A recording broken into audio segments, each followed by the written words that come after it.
Imagine a country waking up to a nightmare. Assembly lines grind to a halt. Hospitals face critical shortages. The intricate network of daily life, from smartphones to trains, begins to unravel. This isn't a scene from a dystopian film. It's the potential reality facing India as China, its largest trading partner, makes a bold and potentially devastating move. The world watches as geopolitical tensions escalate, and the ramifications are felt far beyond the borders of these two Asian giants. This is a story about economic power, political maneuvering, and the high-stakes game of global influence. It's about the struggle for self-reliance in an increasingly interconnected world. But more importantly, it's a story about the human cost of this conflict. The factory workers facing unemployment, the families struggling to access essential goods, the patients caught in the crossfire of a geopolitical chess match. This is their story too. China's decision to restrict exports of key materials to India has sent shockwaves through the Indian economy. These aren't just any materials, they form the backbone of several vital industries. Rare earth metals, essential for everything from smartphones and electric vehicles to defense systems, are now in short supply. Pharmaceutical ingredients, the building blocks of life-saving drugs, are also caught in the crosshairs. India, known as the pharmacy of the world, is heavily reliant on Chinese imports for these crucial components. The potential disruption to India's pharmaceutical industry could have global consequences, affecting access to affordable medicines worldwide. The railway sector, a symbol of India's ambition and progress, is also feeling the heat. China's restrictions on railway parts threaten to derail India's ambitious infrastructure development plans. The impact is immediate and far-reaching, delaying projects, disrupting supply chains, and raising questions about India's ability to modernize its vast rail network. Electronics, the lifeblood of the digital age, are not spared either. From semiconductors to components used in mobile phones and laptops, India's booming tech industry is heavily reliant on Chinese imports. The restrictions imposed by China could stifle innovation, disrupt production, and slow down India's journey towards becoming a global technology powerhouse. To understand the gravity of this situation, we need to rewind the clock. India and China, two ancient civilizations with a shared history of trade and cultural exchange, find themselves at a crossroads. The seeds of India's dependence on Chinese goods were sown decades ago. Post-independence, India focused on building a self-sufficient economy, prioritizing domestic industries. However, the liberalization of the Indian economy in the 1990s opened the floodgates to Chinese imports. Chinese goods, often cheaper and more readily available, flooded the Indian market, gradually eroding the competitiveness of domestic industries. Over time, India's reliance on Chinese imports deepened, encompassing a wide range of sectors, from textiles and toys to electronics and pharmaceuticals. This dependence, while seemingly benign during times of peace and cooperation, has now become a strategic vulnerability for India.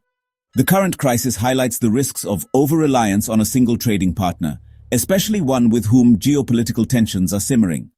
It's a wake-up call for India to diversify its supply chains, reduce its dependence on China, and strengthen its domestic manufacturing capabilities. China's decision to restrict exports to India is a calculated move, driven by a complex interplay of political, economic, and strategic factors. The two countries have been locked in a border dispute for decades, with tensions flaring up periodically. China's recent actions can be seen as a way of leveraging its economic might to exert pressure on India and advance its geopolitical interests. The move could also be retaliation for India's decision to strengthen ties with the United States and its allies in the Indo-Pacific region. China views these partnerships with suspicion, seeing them as an attempt to contain its growing influence. By targeting India's economic vulnerabilities, China aims to undermine its rival's rise as a regional power. However, China's actions go beyond mere political posturing. They are part of a larger strategy to dominate global supply chains and control the flow of critical resources.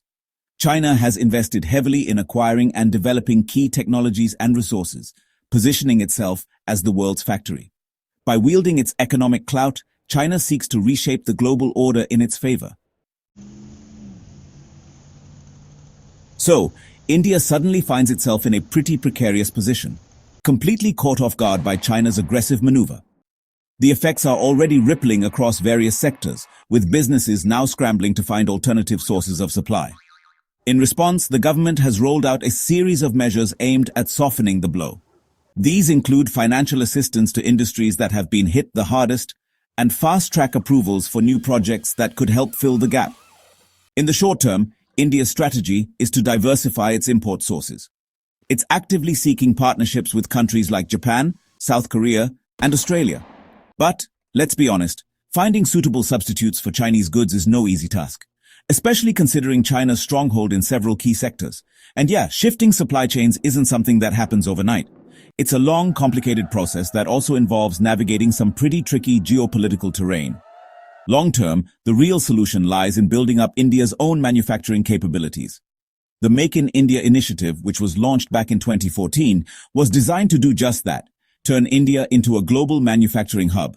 But progress has been, well, kind of slow. Bureaucratic red tape, poor infrastructure, and a shortage of skilled labor have all played a part in holding things back. The consequences of China's actions aren't just playing out in boardrooms or government offices. Nope, they're hitting much closer to home, impacting the daily lives of ordinary Indians.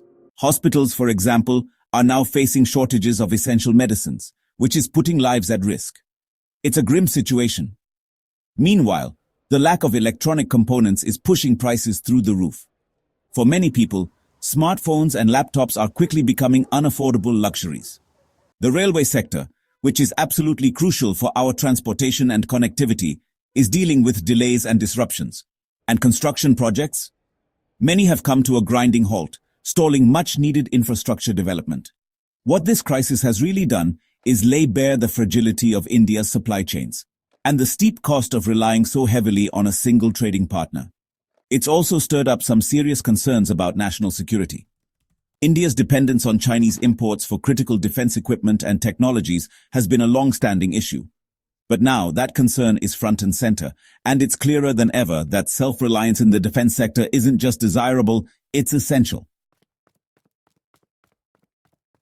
The crisis has forced India to confront a tough fundamental question. Can we truly achieve strategic autonomy in a world that's increasingly shaped by great power rivalries? The answer, honestly, is anything but simple. Our dependence on Chinese imports isn't just an economic problem. It touches on national security and our ability to maintain an independent voice in global affairs. And we're not alone in this. Take the United States, for example. They're actively working to cut back on Chinese technology, especially in sensitive areas like 5G. The European Union is doing something similar, trying to diversify its supply chains and reduce its reliance on China. For India, achieving real self-reliance will mean taking a multi-pronged approach. We'll need to invest heavily in research and development, encourage innovation, and create an environment where businesses can actually thrive. But that's not all. We also need to strengthen our diplomatic ties and build strategic partnerships with countries that share our vision of a free and open Indo-Pacific. It's a big task, but it's one we can't afford to ignore. Now here's the thing. Yes, this crisis is tough, but it also gives India a rare chance to really push forward with its Make in India ambitions. By cutting down our dependence on China, we can create jobs, drive economic growth, and carve out a stronger role for ourselves in global supply chains. The government's already stepping up, announcing a bunch of incentives to attract foreign investment and boost domestic manufacturing. We're talking tax breaks, streamlined regulations, and major infrastructure upgrades. The goal is to build an environment where businesses can flourish and where India can truly emerge as a global manufacturing powerhouse. But let's be real. Government initiatives alone won't cut it. Real change will need a collective push from industry leaders, academic institutions, and civil society as a whole.